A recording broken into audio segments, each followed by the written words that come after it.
Assalamualaikum warahmatullahi wabarakatuh. Selamat pagi anak-anak. Semoga kalian dalam keadaan sehat walafiat dan tetap semangat untuk belajar di rumah. Di masa pandemi ini, kita harus senantiasa menjaga kesehatan dengan menerapkan protokol kesehatan yaitu 3M. Untuk pertemuan kali ini, kita akan membahas tentang teks persuasi. Teks persuasi di kelas 8 semester 2 merupakan masuk ke dalam bab 2. Kompetensi dasar yang harus kalian capai pertama adalah mengidentifikasi jenis saran, ajakan, arahan, dan mempertimbangkan tentang berbagai hal positif atas permasalahan aktual dan teks persuasi, lingkungan hidup, kondisi sosial, dan atau keragaman budaya yang didengar dan dibaca.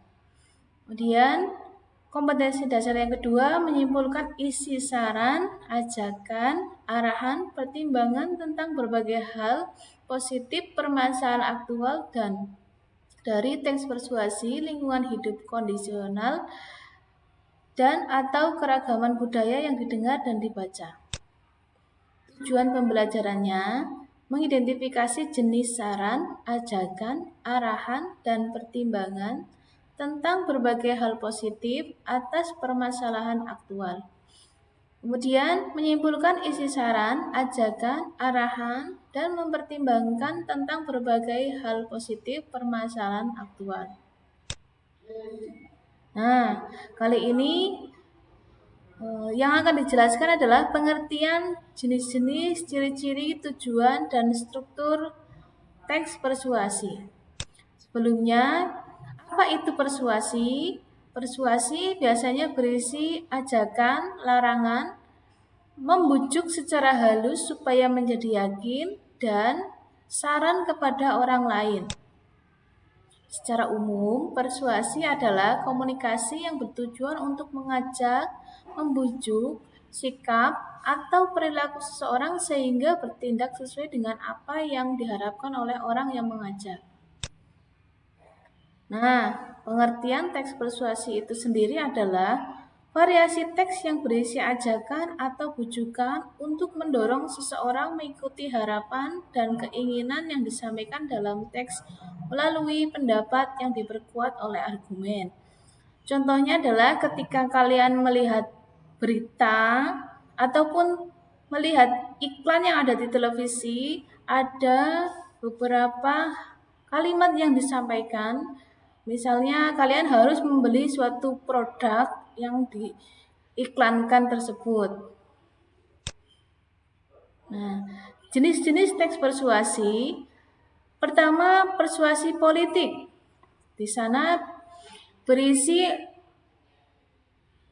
orang-orang yang berkecimpung di bidang politik dan kenegaraan.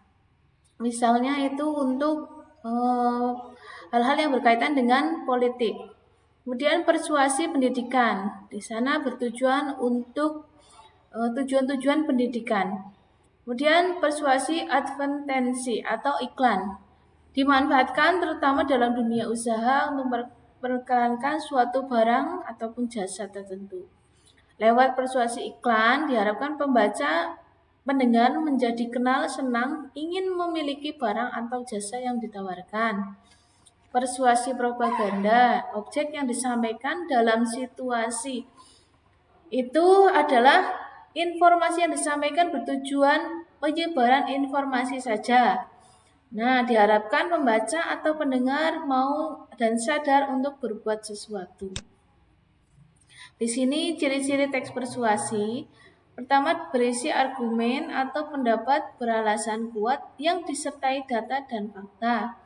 Menggunakan kata ajakan seperti ayo, mari, lakukanlah, dan berbatikanlah. Nah, berusaha meyakinkan untuk melakukan, mempercayai yang ditulis oleh penulis. Menghindari konflik agar kepercayaan pembaca tidak hilang. Nah, itu adalah ciri-ciri teks persuasi. Kemudian, tujuan teks persuasi pertama adalah membujuk. Nah, membujuk orang lain untuk bisa mengikuti apa yang kita harapkan, misalnya membeli suatu produk dalam iklan, merayu. Nah, merayu seseorang atau orang lain untuk bisa mengikuti apa yang kita sampaikan, misalnya dalam kampanye kepolitikan. Nah, kemudian mempengaruhi orang lain untuk bisa mengikuti apa yang kita inginkan. Dan struktur teks persuasi berisi pertama pengenalan isu. Nah, kemudian rangkaian argumen. Ketiga, pernyataan ajakan, dan keempat, penegasan kembali. Penjelasannya adalah pertama, pengenalan isu, penyampaian masalah yang menjadi pesan tulisan. Kemudian, rangkaian argumen di sejumlah pendapat penulis terkait isu yang diangkat. Pernyataan ajakan yaitu berisi ajakan atau dorongan pembaca untuk melakukan sesuatu. Penegasan kembali. Penjelasannya adalah memberikan pernyataan sebelum disampaikan kepada orang lain. Sekian yang dapat saya sampaikan dan terima kasih.